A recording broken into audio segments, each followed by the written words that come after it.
नमस्कार दोस्तों, आप सभी का आपके YouTube channel youth star online classes में स्वागत है।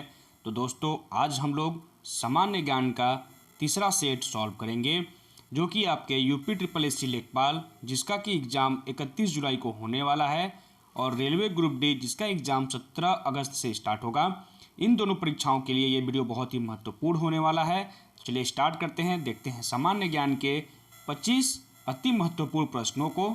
पहला प्रश्न है, पृथ्वी पर दिन और रात होते हैं। ऑप्शन ए है दैनिक गति के कारण, ऑप्शन बी है वार्षिक गति के कारण, ऑप्शन सी है छमाही गति के कारण, और ऑप्शन डी है तिमाही गति के कारण। तो इसका राइट आंसर होगा दैनिक गति के कारण पृथ्वी पर दिन और रात होते हैं।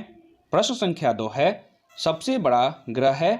ऑप्शन ए बृहस्पति, ऑप्शन बी पृथ्वी, option C Uranus, option D शुक्र। तो इसका राइट आंसर होगा ऑप्शन नंबर ए बृहस्पति। बृहस्पति सौर मंडल का सबसे बड़ा ग्रह है। सौर मंडल में कुल ग्रहों की संख्या है 8। बात करें सबसे छोटे ग्रह की, तो सबसे छोटा ग्रह है बुध।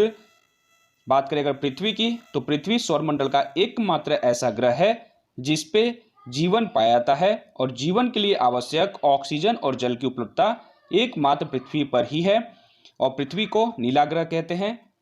बात करें शुक्र की, तो शुक्र को पृथ्वी का जुड़वा ग्रह, भोर का तारा, सांझ का तारा, सबसे चमकीला ग्रह, ये सब शुक्र को कहा जाता है।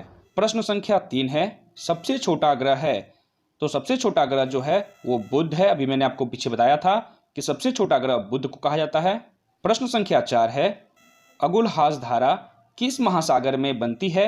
ऑप्शन ए है प्रशांत महासागर में, ऑप्शन बी है हिंद महासागर में, ऑप्शन सी है आर्कटिक महासागर में, और ऑप्शन डी है अन्य। तो इसका राइट आंसर होगा ऑप्शन नंबर बी, हिंद महासागर में अगुलहास धारा बनती है।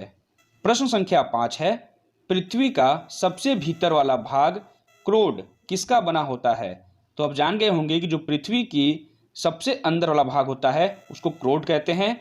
तो ये किसका बना होता है, प्रश्न ये पूछा है। ऑप्शन ए है तांबा और जस्ता का, ऑप्शन बी है निकिल और तांबा का, ऑप्शन सी है लोहा और जस्ता का, और ऑप्शन डी है लोहा और निकिल का। ऑप्शन नंबर डी इसका राइट आंसर होगा। जो पृथ्वी का सबसे भीतरी वाला भाग होता है, जो क्रोड कहते हैं, वो लोहा और निकिल का बना होता है। प्रश्न संख्या 6 है, मैग्नीज के उत्पादन में भारत का दूसरा स्थान है, तो पहले स्थान पर कौन सा देश है। ऑप्शन ए है फ्रांस, ऑप्शन बी है रूसी संघ, ऑप्शन सी है कनाडा, और ऑप्शन डी है संयुक्त राज्य अमेरिका। तो इसका राइट आंसर होगा ऑप्शन नंबर बी, रूसी संघ। यानी मैग्नीज के उत्पादन में भारत का स्थान दूसरा है और पहले स्थान पर है रूस। प्रश्न संख्या 7 है, निम्नलिखित में से कौन सा देश कोयले का सबसे बड़ा उत्पादक है।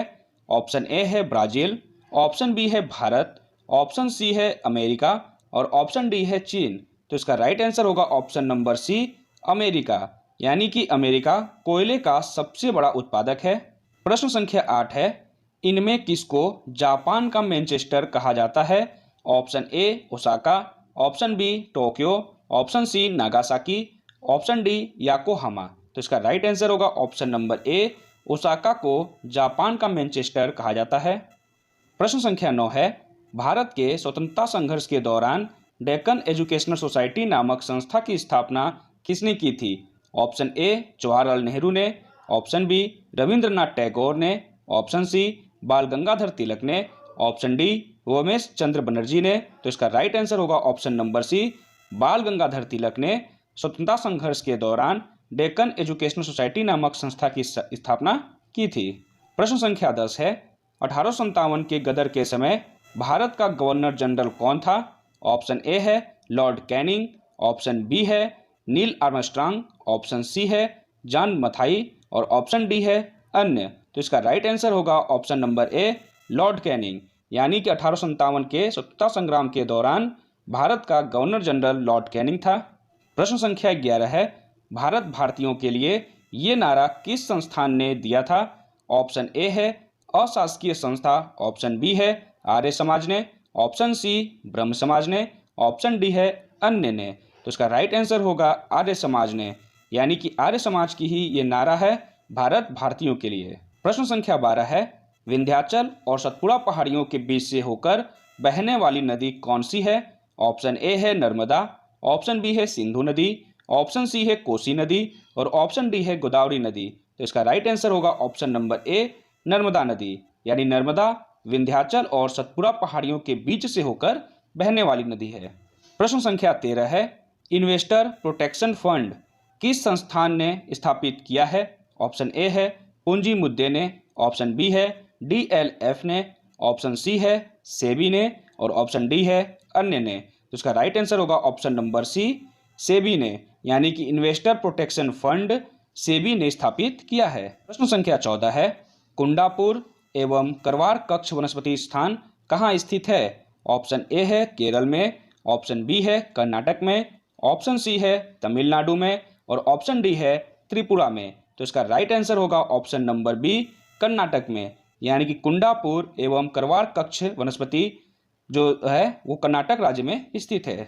प्रश्न संख्या 15 है, भारत की प्रथम बहुउद्देशीय परियोजना किस नदी पर बनाई गई थी? ऑप्शन ए है कावेरी नदी पर, ऑप्शन बी है गंडक नदी पर, ऑप्शन सी है दामोदर नदी पर और ऑप्शन डी है यमुना नदी पर। तो इसका राइट आंसर होगा ऑप्शन नंबर सी दामोदर नदी पर, यानी कि भारत की प्रथम बहुउद्देशीय परियोजना दामोदर नदी पर बनाई गई थी। प्रश्न संख्या 16 है, भारत में प्रथम स्थापित परमाणु संयंत्र यानी कि एटॉमिक प्लांट कौन सा है? ऑप्शन ए है तारापुर, ऑप्शन बी है केटोनोम, ऑप्शन सी है कुडनकुलम और ऑप्शन डी है अन्य। तो इसका राइट आंसर होगा ऑप्शन नंबर ए, यानी कि भारत में प्रथम स्थापित परमाणु संयंत्र तारापुर परमाणु संयंत्र है। प्रश्न संख्या 18 है, आगरा शहर को किसने बसाया? ऑप्शन ए है सिकंदर लोदी ने, ऑप्शन बी है अकबर ने, ऑप्शन सी है बहलोल लोदी ने और ऑप्शन डी है शाहजहां ने। तो इसका राइट आंसर होगा ऑप्शन नंबर ए सिकंदर लोदी ने आगरा शहर को बसाया था। प्रश्न संख्या 19 है, राष्ट्रीय प्रतीक के निचले भाग में उत्कीर्णित शब्द सत्यमेव जयते किस संदर्भ से लिए गए हैं? ऑप्शन ए है पुराण से, ऑप्शन बी है जातक से, ऑप्शन सी है मुंडकोपनिषद से और ऑप्शन डी है महाभारत से। तो इसका राइट आंसर होगा ऑप्शन नंबर सी, यानी कि सत्यमेव जयते मुंडकोपनिषद से लिया गया है। प्रश्न संख्या 20 है, अशोक के शिलालेखों की लिपि क्या है?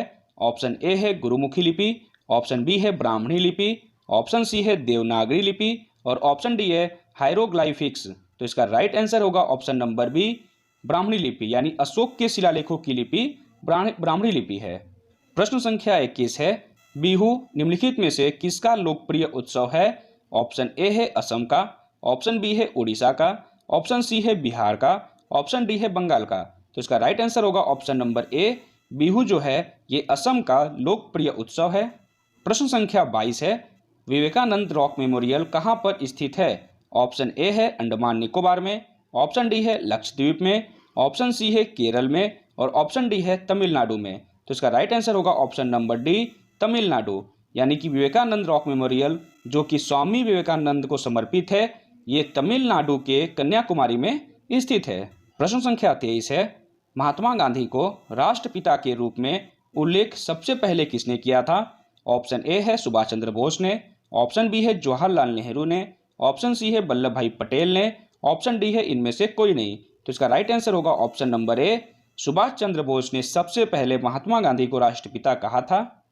प्रश्न संख्या 24 है, प्रथम गोलमेज सम्मेलन कहाँ हुआ था? ऑप्शन ए है नई दिल्ली में, ऑप्शन बी है लंदन में, ऑप्शन सी है मुंबई में, ऑप्शन डी है इनमें से कोई नहीं। तो इसका राइट आंसर होगा ऑप्शन नंबर बी, प्रथम गोलमेज सम्मेलन लंदन में हुआ था।